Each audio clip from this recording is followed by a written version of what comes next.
High বন্ধুরা, তোমরা সবাই কেমন আছো? আমরা তো খুবই ভালো আছি। তো আজ আবার একটা নতুন ভিডিও নিয়ে তোমাদের সামনে হাজির হলাম। তো আজকের আবার একটা নতুন রান্না করছি, সেটা হচ্ছে টক ঝাল মিষ্টি মুসুর ডাল। তো টক ঝাল মিষ্টি মুসুর ডাল করতে কি কি লাগবে প্রথমেই বলে দিই। আমি 2 কাপ মুসুর ডাল ভিজিয়ে রেখেছি, বেশ কিছুক্ষণ ভিজিয়ে রাখবো, সেটা আমি ক্যামেরায় দেখাইনি, আমি বলে দিলাম। আর এবার আমি কড়াইতে অল্প 2 থেকে 3 থেকে 4 চামচ সর্ষের তেল নিয়ে তাতে বেশ কিছুটা 5 ফোড়ন দিলাম। এবার এতে আমি দিয়ে দেবো 2টো মতো তেজপাতা ছিঁড়ে দিয়ে দেবো। আর শুকনো লঙ্কা তোমরা চাইলে দিতে পারো, আর না চাইলে নাও দিতে পারো। আর দিয়ে দেবো 2টো এলাচ ফাটিয়ে। তো আমাদের বাড়িতে প্রায় প্রতিদিনই, ধরতে গেলে প্রতিদিনই মুসুর ডাল রান্না হয়।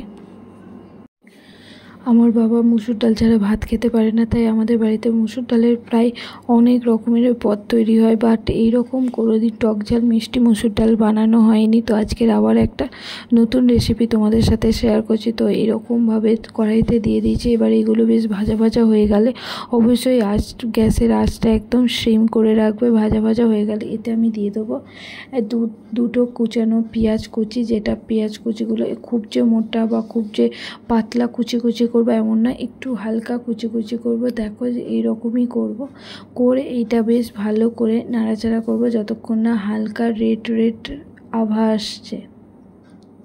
তো তোমরা বলো, আমার কাছে কি রেসিপি জানতে চাও? অবশ্যই কমেন্ট করে জানাবে। আমি তোমাদের কথা অনুযায়ী সেই রকমই রেসিপি তোমাদের সাথে শেয়ার করবো। এবারে আমি এখানে দিয়ে দিলাম একটা গোটা টমেটো 4 ফালি করে দিয়ে দিলাম। দিয়ে এবার এটা একটু ভাজা ভাজা করবো। এটা কিন্তু আমি বেশি গলিয়ে নেবো না, এরকমই থাকবে, একটু গ্রেভি, একটু ভাজা ভাজা হয়ে যাবে, বাট শক্তটা এরকমই থাকবে। তো এবার এতে আমি দিয়ে দিলাম 1 চামচের মতো নুন। তোমরা তোমাদের স্বাদ অনুযায়ী নুন দেবে। আমরা নুনের পরিমাণটা খুবই কম খাই, তাই নুনের পরিমাণটা কম দিলাম। এবার আমি ভিজিয়ে রেখেছিলাম যে মুসুর ডালটা, সেটা আমি ভালো করে ধুয়ে নিয়ে এবার জলটা ঝরিয়ে নিয়েছি। এবার আমি কড়াইতে মুসুর ডালটা দিয়ে বেশ কিছুক্ষণ নাড়াচাড়া করব, প্রায় 2 থেকে 5 মিনিট নাড়াচাড়া করব, যতক্ষণ না নিচে জলগুলো একদম মরে যাচ্ছে বা শুকিয়ে যাচ্ছে। তো দেখো টমেটোগুলো প্রায় ঘাটা হয়ে গেছে। এবার আমি এই মুসুর ডালটা ভালো করে নাড়াচাড়া করে নেবো যতক্ষণ না জল শুকিয়ে যাচ্ছে। এবার এতে আমি দিয়ে দিলাম 2 চামচের হলুদ গুঁড়ো, 1 চামচ শুকনো লঙ্কা গুঁড়ো দিয়ে আমি ভালো করে নাড়াচাড়া করবো। তোমরা চাইলে অন্য কিছু গুঁড়ো দিতেই পারো, কিন্তু মুসুর ডালে আর অন্য কিছু গুঁড়ো মানাবে না, তাই আমি আর দিইনি। এবার এটা আমি ভালো করে শুকনো করে নেবো। যতক্ষণ না জল শুকাচ্ছে ততক্ষণ আমি ভালো করে নাড়াচাড়া করবো, নইলে এই মশলার কাঁচা গন্ধ থেকে যাবে। দেখো এইরকমভাবেই নাড়াচাড়া করতে হবে 2 মিনিট থেকে 5 মিনিট, এরকমভাবেই নাড়াচাড়া করবে যতক্ষণ না এটা শুকনো হয়ে আসছে। এবার আমি এতে দিয়ে দিলাম জল, 1 বাটি প্রথমে জল দিলাম, দিয়ে ভালো করে নাড়াচাড়া করে দিলাম। এবার এখানে আমি 3 বাটি মতন জল দেবো, মোট 4 বাটি জল দেব। দিয়ে এবার এটাকে আমি ফুটতে দেবো বেশ কিছুক্ষণ, যতক্ষণ না মুসুর ডাল সেদ্ধ হচ্ছে।